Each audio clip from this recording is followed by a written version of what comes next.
سب سے اعلیٰ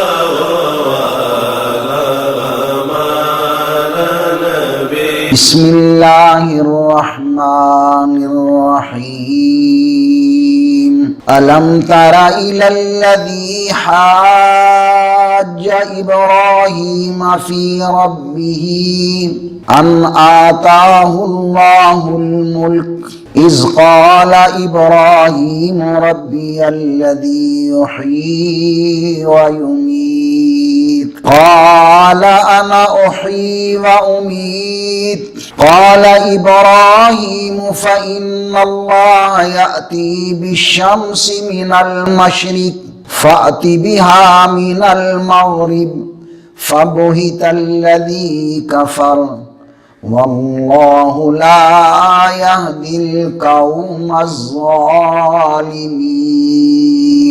صدق اللہ مولانا العظیم۔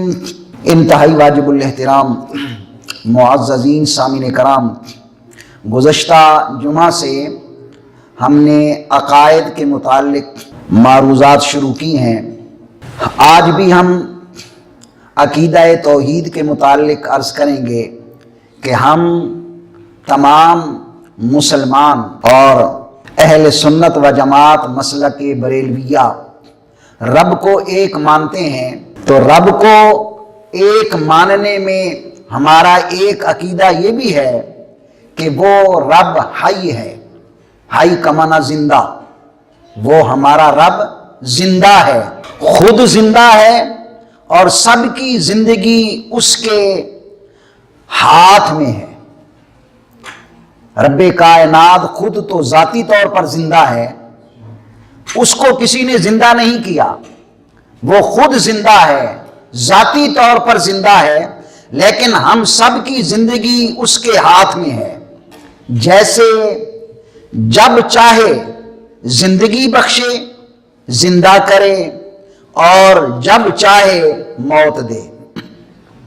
رب کائنات کی یہ اپنی مرضی ہے، یہ اپنی منشا ہے، جس کو چاہے اور جب چاہے زندہ فرما دے، اور جس کو چاہے جب چاہے اس کو موت عطا کر دے۔ اب اسی عقیدے پر میں قرآن مجید فرقان حمید سے 3 باتیں عرض کروں گا، انشاءاللہ العزیز ہمارے ایمان کو قرآن کا مفہوم سن کر جلا ملے گی۔ چنانچہ دور ہے نمرود بادشاہ کا، نمرود بن کنعان، یہ وہ بادشاہ ہے جس کو اللہ نے پوری روئے زمین کی بادشاہت عطا فرمائی، اور یہی وہ پہلا بادشاہ ہے جس نے اپنے سر پر تاج چھکایا اور تاج پہنا۔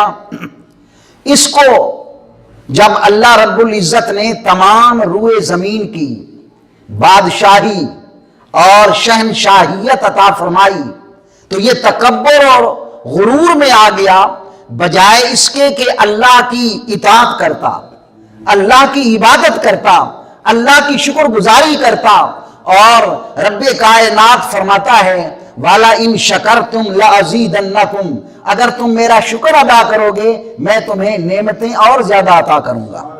لیکن اس میں شکر اور رب کی عبادت کرنے کے بجائے تکبر اور تجبر کو اپنا وتیرہ بنا لیا، اور اس نے اعلان کیا کہ میں خدا ہوں، میں تمہارا رب ہوں۔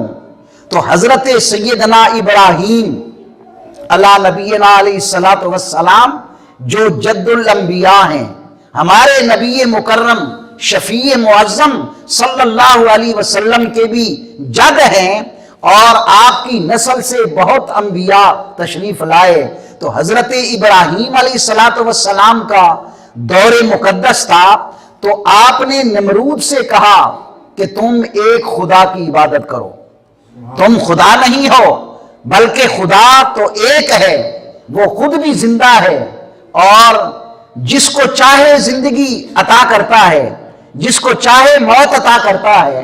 تو گویا حضرت ابراہیم علیہ السلام نے فرمایا کہ میرا رب وہ ہے جو زندہ بھی کرتا ہے اور مارتا بھی ہے، یعنی حضرت ابراہیم علیہ السلام نے فرمایا نمرود تیری زندگی میرے رب کی الوہیت پر گواہ ہے، میرا رب وہ ہے جس نے تجھے زندہ کیا ہے، تیرا زندہ ہونا جبکہ پہلے تو نہیں تھا، تو کچھ بھی نہیں تھا، رب نے تجھے زندگی عطا فرمائی، پھر زندگی دینے کے بعد تجھے حکومت دی، تو یہ میرے رب پر دلیل ہے، تو اس رب کی حکومت کو تسلیم کر لے اور رب کی ربوبیت کو تسلیم کر لے، تو رب نہیں ہے بلکہ رب وہ ہے۔ تو چنانچہ نمرود نے کہا کہ تیرا رب کون ہے جس کی طرف تو مجھے بلاتا ہے؟ تو حضرت سیدنا ابراہیم علی نبینا علیہ الصلوۃ والسلام نے فرمایا کہ ربی الذی یحیی و یمیت، میرا رب وہ ہے جو زندہ بھی کرتا ہے اور موت بھی دیتا ہے۔ اب نمرود نے دو قیدی بلائے، ایک قیدی وہ تھا جس کو سزائے موت سنا دی جا چکی تھی، اور ایک قیدی وہ تھا کہ جس کی رہائی ہونی تھی۔ تو نمرود نے جس کی رہائی ہونی تھی اس کو دار پر لٹکا دیا، اس کو سولی پر لٹکا دیا، اور جس کو سزائے موت دی جانی تھی اس کو آزاد کر دیا۔ کہا کہ دیکھو یہ تو میں بھی کر سکتا ہوں، اور میں نے جس کی موت تھی اس کو زندہ کر دیا، اور جس کو آزاد ہونا تھا اس کو میں نے قتل کر دیا۔ اب وہ اس بات کو نہیں سمجھا کہ مارنا اور زندہ کرنا کیا چیز ہے، اس نے جس کو آزاد کیا وہ تو پہلے زندہ تھا۔ تو چنانچہ یہ سادہ لو آدمیوں کو تو اس کی بات سمجھ میں آ گئی، انہوں نے اپنے ذہن میں یہ سمجھا کہ یہ بات سچ کر رہا ہے، جس نے مرنا تھا اس کو اس نے آزاد کر دیا، اور جس نے آزاد ہونا تھا اس کو اس نے مار دیا، قتل کر دیا، تو گویا یہ بھی زندہ کر سکتا ہے، مار بھی سکتا ہے۔ یہ جو خاص آدمی تھے علم والے، ان کو یہ پتا چلا کہ یہ غلط بات کر رہا ہے، اس نے خلط مبحث کر دیا ہے۔ اب حضرت ابراہیم علیہ السلام نے اور دلیل دی۔ کون سی دلیل دی؟ فرمایا کہ اے نمرود، تیرے بس کی بات نہیں کہ تو کسی کو زندہ کرے یا مار دے، بلکہ تو ایسا کر کہ جو جسم متحرک ہے، جو حرکت کرتا ہے، جیسے سورج ہے، سورج حرکت کرتا ہے کہ مشرق سے طلوع ہوتا ہے، مغرب میں غروب کر دیتا ہے، تو یہ متحرک جسم ہے۔ اب اگر تو خدائی کے دعویٰ میں سچا ہے تو میرا رب تو سورج کو مشرق سے نکالتا ہے، مغرب میں اس کو غروب کر دیتا ہے، اگر تجھ میں طاقت ہے تو مشرق میں غروب کر دے، مغرب سے نکال دے۔ حضرت ابراہیم علیہ السلام نے فرمایا فَإِنَّ اللَّهَ يَأْتِي بِالشَّمْسِ مِنَ الْمَشْرِقِ، کہ اللہ تو مشرق سے سورج کو لاتا ہے، اور تیری طاقت ہے تو فَأْتِ بِهَا مِنَ الْمَغْرِبِ، تو اس کو مغرب سے نکال، مغرب سے طلوع کر۔ تو پھر قرآن کیا فرماتا ہے؟ فَبُهِتَ الَّذِي كَفَرَ، اس دلیل پر وہ مبہوت ہو گیا، اس کو کوئی جواب نہ بن پڑا۔ تو رب کائنات فرماتے ہیں کہ یہ میرے خلیل نے ایسی دلیل دی کہ اس کے پاس کوئی جواب نہیں تھا۔ وَاللَّهُ لَا يَهْدِي الْقَوْمَ الظَّالِمِينَ، اللہ ظالمین قوم کو ہدایت نہیں دیتا۔ اب یہ ایسا واقعہ ہے جس میں حضرت ابراہیم علیہ السلام نے ظاہر کر دیا کہ زندہ کرنے اور مارنے والی ذات کون ہے؟ رب ذوالجلال کی، کہ رب زندہ کرتا ہے، جب جس کو چاہے زندگی عطا کرتا ہے، اور جب جس کو چاہے موت عطا کرتا ہے۔ یہ حضرت ابراہیم علیہ السلام کی بات قرآن نے بیان فرمائی۔ اور دوسری بات سنیں، اس سے بھی بڑی پیاری بات اور زندہ اور مارنے کا اور زیادہ اہم تصور قرآن نے بیان فرمایا، اور ہم اگر اس کو سنیں تو ہمارے ایمانوں کو مزید جلا ہو۔ کیسے؟ قرآن نے فرمایا او کالذی مر علی قریۃ، یا اس آدمی کی مثل جو ایک بستی پر گزرا، وہی خاویۃ علی عروشہا، وہ بستی اپنی چھتوں پر گری ہوئی تھی، اور قالا، اس آدمی نے جب بستی کو دیکھا، انا یحیی ھذہ اللہ بعد موتہا، یہ بستی تو برباد ہو چکی ہے، ویران ہو چکی ہے، اب اس کو اللہ کیسے زندہ کرے گا؟ فاماتہ اللہ، اللہ نے اس آدمی کو موت دے دی۔ کتنی مدت تک؟ 100 عام، 100 سال. اور ثم بعثہ، پھر اس کو زندہ کیا. اللہ رب العزت نے اس سے پوچھا کم لبثت، آپ کتنی دیر یہاں ٹھہرے رہے؟ وہ کہنے لگا لبثت یوما او بعد یوم، میں تو ایک دن یا ایک دن سے بھی کم یہاں ٹھہرا ہوں. رب ذوالجلال نے فرمایا بل لبثت 100 عام، نہیں تو 100 سال یہاں رہا ہے. اور فانظر الی طعامک، اپنے کھانے کی طرف ذرا دیکھ، وشرابک، اور اپنے پانی کی طرف، لم یتسنہ، جو باسی بھی نہیں ہوا. وانظر الی حمارک، اور اپنے گدھے کی طرف دیکھ. وَلِنَجْعَلَكَ آیَةً لِلنَّاسِ، اور اس لیے یہ ہم نے کیا ہے کہ ہم آپ کو لوگوں کے لیے نشانی بنا دیں. وانظر الی العظام، گدھے کی ہڈیوں کی طرف دیکھو، کیف ننشزها، کس طرح وہ پھیلی ہوئی ہیں. ثم نکسوها، پھر ہم اس کو پہناتے ہیں لحما، گوشت. فلما تبین لہ، جب اس کے لیے یہ بات ظاہر ہو گئی، قالا، تو اللہ کی بارگاہ میں وہ عرض کرنے لگا اللہ اعلم ان اللہ علی کل شیء قدیر، میں جان گیا ہوں کہ اللہ ہر بات پر قادر ہے. اب اس کا واقعہ کیا تھا؟ مفسرین کرام جو واقعہ بیان کرتے ہیں وہ ذرا سنیں اور اپنے گلدستہ ایمان کو تازگی دیں. فرماتے ہیں کہ وہ بندہ کون تھا؟ وہ بندہ تھا حضرت عزیر علیہ السلام. اور بستی کون سی تھی؟ بستی تھی بیت المقدس. تو بیت المقدس کو بخت نصر بادشاہ نے آ کر برباد کر دیا. وہاں کے بنو اسرائیل لوگوں کو کچھ کو قتل کر دیا، کچھ کو گرفتار کر لیا، اور کچھ بھاگ گئے. جب وہ بستی برباد ہو گئی تو اس بربادی کے بعد پھر یہ حضرت عزیر علیہ السلام اپنے گدھے پر سوار ہو کر اپنے پاس کھجوریں اور انگوروں کا رس لے کر نکلے. جب بستی پر گزرے دیکھا کہ بستی برباد ہے، کوئی آدمی وہاں نہیں ہے، ملنے کے لیے کسی کو نہ پایا. تو جب بستی کو اس طرح دیکھا، حضرت عزیر نے یہ کہا کہ انا یحیی ھذہ اللہ بعد موتہا، اس بستی کو مرنے کے بعد اب اللہ کیسے زندہ کرے گا. جب یہ کہا تو اللہ رب العزت نے کیا کیا؟ ان کے دل میں یہ خیال پیدا کر دیا کہ میں یہاں سو جاؤں. حضرت عزیر نے اپنے گدھے کو باندھ دیا اور وہاں سو گئے اور اپنا کھانا رکھ دیا. جیسے ہی سوئے تو رب کائنات نے اس پر موت طاری کر دی. اور کتنی دیر تک وہاں وہ انتقال بھی رہے؟ 100 سال. جب 70 سال گزرا، 70 سال گزرنے کے بعد رب کائنات نے فارس کے بادشاہوں میں سے ایک بادشاہ کو بھیجا. اس نے پھر بیت اللہ کی بستی کو پہلے سے بھی بہترین طریقے پر آباد کر دیا. اور بنو اسرائیل جو ادھر ادھر چلے گئے تھے، انہوں نے جب سنا وہ آ گئے، کچھ وہاں آباد ہوئے، کچھ گرد و نواح میں آباد ہوئے. 30 سال گزر گئے، بڑی رونق بن گئی. اب حضرت عزیر علیہ السلام جب سوئے تھے تو صبح کا وقت تھا.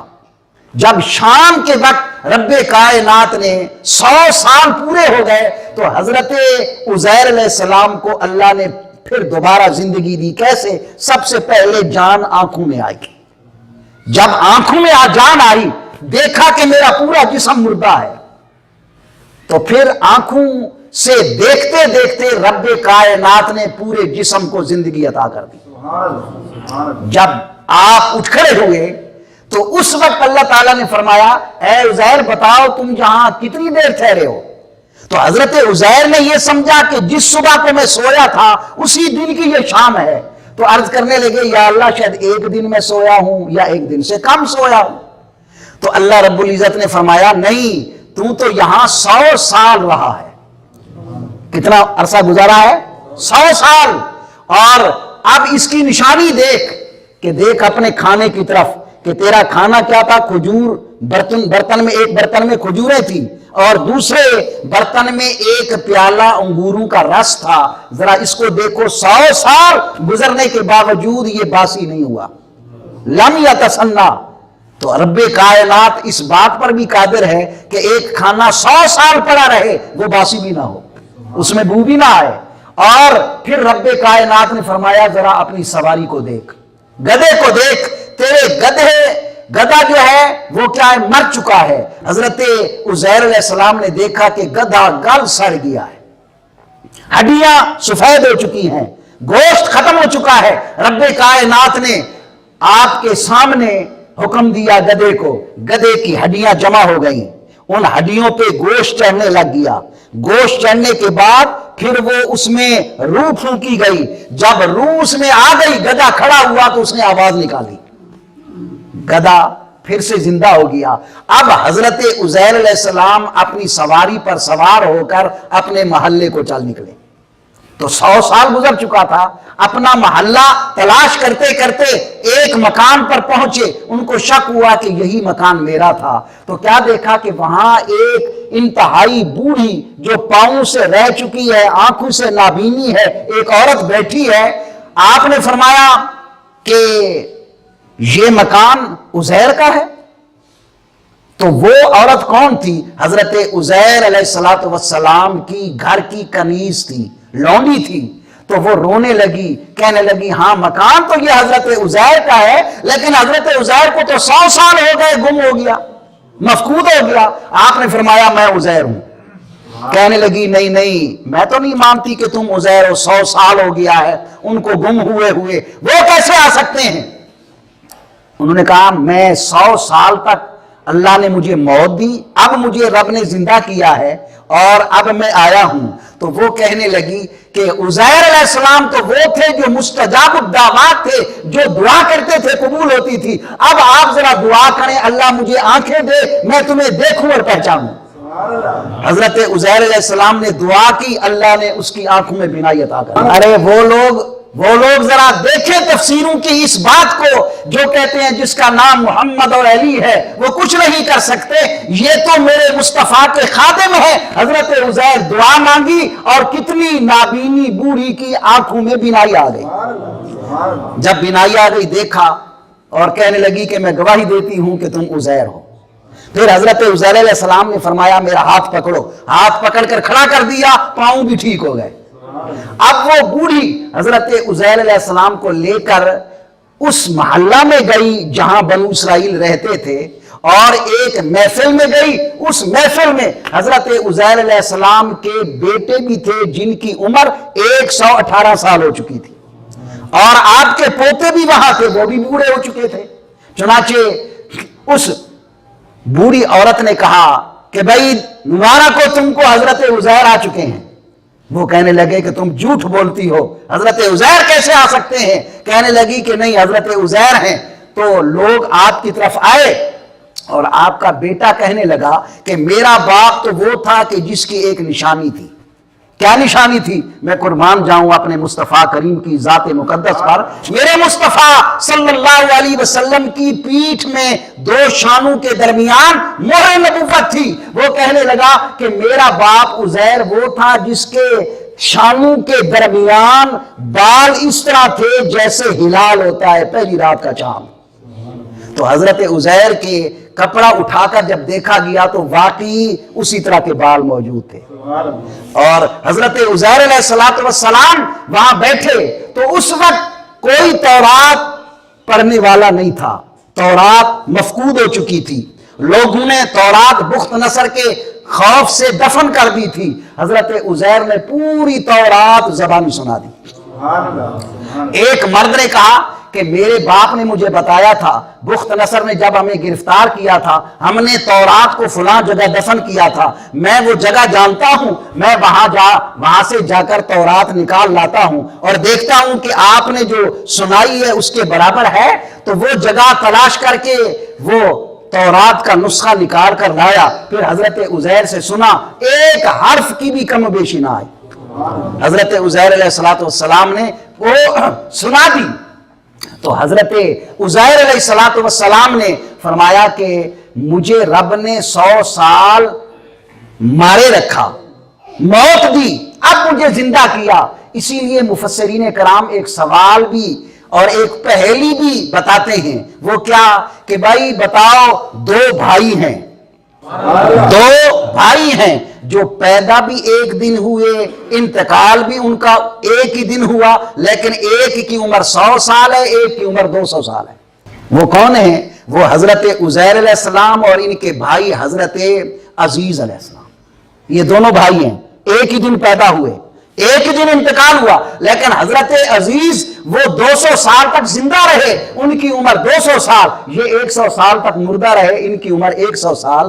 یہ بڑی عجیب بات ہے۔ لوگ کہتے ہیں بھی پیدا بھی ایک دن ہوئے، انتقال بھی ایک ہی دن ہوا، لیکن عمر میں کیوں فرق آتا ہے؟ تو وہ اس لیے آتا ہے، یہ مفسرین کرام ایک پہلی بھی بتاتے ہیں۔ تو یہ ہے واقعہ حضرت عزیر علیہ السلام کا کہ اللہ رب العزت جس کو جب چاہے موت دے دے، جس کو جب چاہے زندہ کر دے۔ یہ ہمارا عقیدہ ہے، اور اس عقیدے کی علامت، اس عقیدے کی دلیل اور اس عقیدے کی بنیاد یہ رب کا قرآن ہے۔ یہ دوسری بات۔ اور تیسری بات سنیں کس کی؟ حضرت ابراہیم علیہ نبینا علیہ الصلوۃ والسلام کی، کہ وَإِذْ قَالَ إِبْرَاهِيمُ رَبِّ أَرِنِي، حضرت ابراہیم علیہ السلام نے اپنے رب کی بارگاہ میں عرض کیا کہ اے میرے رب مجھے دکھا، کیف تحیی الموتیٰ، کہ تو مردوں کو زندہ کیسے کرتا ہے۔ اللہ رب العزت نے فرمایا اَوَلَمْ تُؤْمِنْ، کیا تو اس بات پر ایمان نہیں رکھتا؟ تو حضرت ابراہیم نے عرض کیا بلا یا اللہ کیوں نہیں، میں ایمان تو رکھتا ہوں، لیکن وَلَٰكِن لِيَطْمَئِنَّ قَلْبِي، لیکن میں اپنے دل کو مزید اطمینان دینے کے لیے عرض کرتا ہوں۔ تو رب نے کیا فرمایا؟ رب ذوالجلال نے فرمایا اگر ایسا ہے تو پھر اس طرح کرو، فَخُذْ أَرْبَعَةً مِّنَ الطَّيْرِ، تو 4 پرندے لو۔ کتنے پرندے لو؟ 4 پرندے لو، فَصُرْهُنَّ إِلَيْكَ، اور ان کو اپنی طرف بلاؤ، ثُمَّ اجْعَلْ عَلَىٰ كُلِّ جَبَلٍ مِّنْهُنَّ جُزْءًا، پھر ان کو مار دو، ذبح کر دو، پھر ان کا قیمہ بنا دو، پھر ہر ایک پہاڑ پر ان کا حصہ رکھ دو، پھر ثُمَّ ادْعُهُنَّ، پھر ان کو بلاؤ، یَأْتِینَکَ سَعْیًا، وہ تیرے پاس دوڑتے آئیں گے۔ اب مفسرین کرام فرماتے ہیں وہ کون سے 4 پرندے تھے؟ ایک تھا مور، ایک تھا مرغ، ایک تھا کبوتر، ایک تھا کوا۔ یہ 4 پرندے تھے۔ حضرت ابراہیم علیہ السلام نے سب کو ذبح کر دیا، ذبح کرنے کے بعد کھال اتار دی، کھال اتارنے کے بعد ان کا قیمہ بنا دیا، قیمہ بنانے کے بعد سب کو ملا دیا، اکٹھا کر دیا، پھر اس اکٹھے میں سے ایک حصہ اس پہاڑ پر، ایک حصہ اس پہاڑ پر، ایک حصہ اس پہاڑ پر، اور ایک حصہ اس پہاڑ پر رکھ دیا۔ اب یہ حضرت ابراہیم علیہ السلام اپنی آنکھوں سے مشاہدہ کر رہے ہیں کہ رب مردوں کو زندہ کیسے کرتا ہے۔ رب کائنات کے اس پیارے خلیل نے جب اس طرح کیا تو جو ان کے سر تھے اپنے ہاتھ میں رکھے، سروں کو اپنے ہاتھ میں رکھا۔ اب وہ گوشت کے ٹکڑے ادھر ادھر پڑے ہیں، رب کے آرڈر کے مطابق رب کائنات نے فرمایا اے پیارے خلیل اب ان کو بلاؤ۔ تو حضرت ابراہیم نے جب بلایا تو کیا دیکھا کہ ان میں حرکت آ گئی۔ اب ہر ایک پرندے کے جز علیحدہ علیحدہ ہو رہے ہیں، مور کے الگ ہوئے، کوے کے الگ ہوئے، کبوتر کے الگ ہوئے، اور برق کے الگ ہوئے، پھر ہر ایک کو اپنی اپنی ترتیب دی گئی۔ ترتیب دینے کے بعد پھر ان پر وہ جو ان کی کھال تھی وہ چڑھ گئی اور پاؤں سے بھاگتے آئے ہیں۔ ہر ایک کا دھڑ حضرت ابراہیم کے ہاتھ میں جو سر تھے اپنے اپنے سر سے جڑ جاتا۔ یہ ہے رب کائنات نے اب یہ کیوں فرمایا پیارے ابراہیم ثم ادعوہن، تو پھر بلانا ان کو، یہ کیوں نہیں فرمایا کہ تو اس طرح کر دے زندہ میں خود کر دوں گا، یہ کیوں فرمایا کہ پھر تو ان کو بلانا؟ یہ مفسرین کرام علماء ذی احتشام فرماتے ہیں اس لیے کہ رب کائنات نے دکھانا تھا کہ میں اپنے خاص بندوں کو جب طاقت دیتا ہوں ان کے بلانے میں زندگی کی رمق پیدا ہو جاتی ہے۔ جب میرا بندہ میری اجازت سے بلاتا ہے تو پھر اس کے بلاوے میں بھی یہ کرامتیں اور یہ معجزات آ جاتے ہیں۔ اور رب کائنات اس طرح زندہ بھی کرتا ہے، مارتا بھی ہے۔ تو ہمارا عقیدہ کیا ہوا اللہ کے متعلق زندگی کے لیے کہ وہ حی ہے، وہ زندہ ہے، خود بھی زندہ ہے، اور سب کی زندگی اس کے ہاتھ میں ہے، جسے جب چاہے زندہ کرے اور جسے جب چاہے موت دے دے، یہ رب ذوالجلال کے متعلق ہمارا عقیدہ ہونا چاہیے۔ اللہ کریم ہمیں صحیح عقائد رکھنے کی توفیق عطا فرمائے، اور انشاءاللہ آئندہ جمعہ بھی اسی طرح عقیدہ توحید پہ عرض کروں گا۔